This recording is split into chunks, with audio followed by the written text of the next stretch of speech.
ये कहानी पिछले रमज़ान के दिनों की है। मेरा दोस्त आसिफ और उसकी बेगम रज़िया दोनों दिल्ली में रहते थे। बड़े शहर की तेज़ी और नौकरी से वक्त ना मिल पाने की वजह से दोनों ईद की तैयारी नहीं कर पाए थे। तो संडे का दिन था और आसिफ ने अपनी बेगम से कहा कि जल्दी करो, हमें बहुत सारी तैयारी करनी है और हमारे पास सिर्फ आज ही का दिन है। ये कहते हुए आसिफ अपने कमरे से बाहर निकल गया और बाहर तभी उसकी नज़र बाहर बैठी हुई लॉन में उसकी अम्मी पे पड़ी। अम्मी जो कुछ ही दिन पहले उसके घर आई थी गांव से। इतने साल से वो अकेले रहती थी और पहली बार ईद मनाने के लिए अपने बेटे के साथ शहर आई थी। आसिफ कुछ सोचते हुए वापस अपने कमरे में गया और उसने अपनी बेगम यानी रज़िया से कहा कि रज़िया, तुमने अम्मी से पूछा कि उनको ईद पर क्या चाहिए? रज़िया ने कहा कि अब इस उम्र में उनको क्या चाहिए होगा, 2 जोड़ी कपड़े, और इसमें पूछने वाली क्या बात है, वो तो हम ला ही रहे हैं। आसिफ ने कहा कि अम्मी पहली बार हमारी घर आई हैं ईद पर, तुम्हें पूछ लेना चाहिए था। तो रज़िया ने बोला कि ठीक है, इतना प्यार आ रहा है तो तुम खुद ही क्यों नहीं पूछ लेते? रज़िया की आवाज़ में थोड़ी सी तेज़ी थी।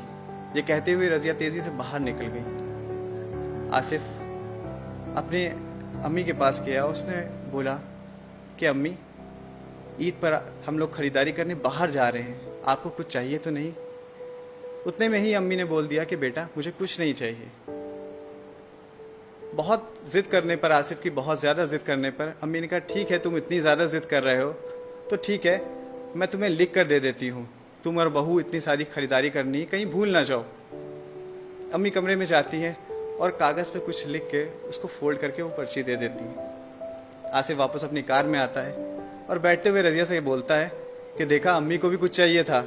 मैंने तुमसे कहा था ना कि इस उम्र में भी लोगों को बहुत कुछ चाहिए होता है, रोटी कपड़े के अलावा भी उनकी और ज़रूरत होती है। तो रज़िया कहती है ठीक है, पहले हम अपनी ख़रीदारी करेंगे, उसके बाद हम अपनी जो तुम्हारी लिस्ट है तुम देख लेना और फिर शॉपिंग कर लेना।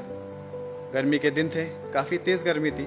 दोनों ने अपनी ख़रीदारी करी और दोनों थक के जब वापस आए और कार में बैठे, आसिफ ने एसी को ऑन किया और वो ठंडी हवा उसके चेहरे पे पड़ रही थी। उसने चैन की सांस ली और तभी उसकी नज़र सामने रखी हुई उस पर्ची पर पड़ी जो उसे माँ ने दी थी। वो पर्ची आसिफ ने उठाई और पढ़ने लगा। तभी रज़िया बोली कि इतनी बड़ी लिस्ट, पता नहीं क्या क्या उसमें लिख के रखा होगा माँ ने, पता नहीं क्या क्या उसमें माँ ने भेजा है, क्या क्या लिखा है। और बनो वाला दिन, और पूरी करते रहो माँ की ज़रूरतें, ख्वाहिशें। बस ये बोलना था, पर ये क्या कि आसिफ के आंखों में आंसू थे और उसके हाथ कांप रहे थे। रज़िया घबरा गई। रज़िया पूछने लगी कि ऐसा क्या लिखा है उस पर्चे में। रज़िया ने पर्चा छीन लिया, मगर रज़िया हैरान थी कि इतने बड़े पर्चे में सिर्फ चंद ही अल्फाज लिखे थे। उस पर्चे में लिखा था कि बेटा, मुझे ईद तो क्या, किसी भी मौके पर कुछ नहीं चाहिए। फिर भी तुम जिद कर रहे हो तो तुम्हारे शहर के किसी कोने में मिल जाएं फुर्सत के कुछ पल, तो मेरे लिए लेते आना। ढलती शाम हो गई हूँ मैं, अंधेरों से डर लगने लगा है, बहुत ज़्यादा डर। पल पल बढ़ती हुई मेरी तरफ मौत को देखकर। जानती हूँ हक है, टाला नहीं जा सकता, पर बहुत घबराहट होती है अकेलेपन से। तो जब तक तेरे घर पर हूँ, कुछ पल बैठा कर मेरे पास, थोड़ी देर ही सही बांट लिया कर मेरे बुढ़ापे के अकेलेपन को। बिना चिराग जलाए ही रोशन हो जाएगी मेरी ज़िंदगी की हर शाम। बहुत दिन हो गए बेटा, तुझे छुआ नहीं, तो फिर से आओ एक बार मेरी गोद में, सर रख, मैं सहलाऊं तेरे सर को और मुस्कुरा कर लगाऊं मौत को गले। क्या पता अगली ईद रहूं ना रहूं। तो दोस्तों, ऐसी होती है माँ। इस ईद हमें अपनी माँ को कुछ तोहफे में खाली हम सिर्फ अपनी कुछ पल दे सकते हैं। कुछ पल बैठ के उनके साथ गुजारना ही उनके लिए बहुत बड़ी बात है। तो मैं आखिरी में बस जाते जाते एक कुछ अल्फाज, कुछ चंद शेर आपकी नज़र करता हूँ कि खुशी कहते हैं किसे, ऐ मेरे हमदम समझ लेते। खुशी कहते हैं किसे, ऐ मेरे हमदम समझ लेते, अगर तुम दूसरों के गम को अपना गम समझ लेते।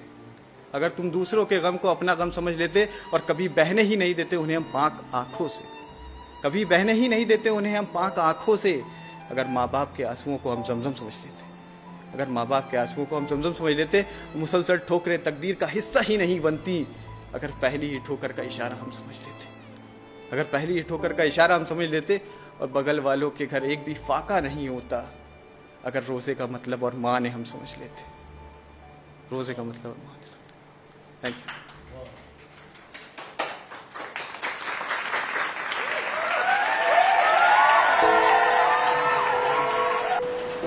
दोस्तों, चाहे ईद हो या दिवाली, अपने माँ बाप को ज़्यादा से ज़्यादा वक्त दें और उनके अकेलेपन को समझें। और अगर आपको मेरी ये कहानी अच्छी लगी हो तो हमारे चैनल को लाइक करें, सब्सक्राइब करें और ज़्यादा से ज़्यादा इस वीडियो को शेयर करें। Thank you.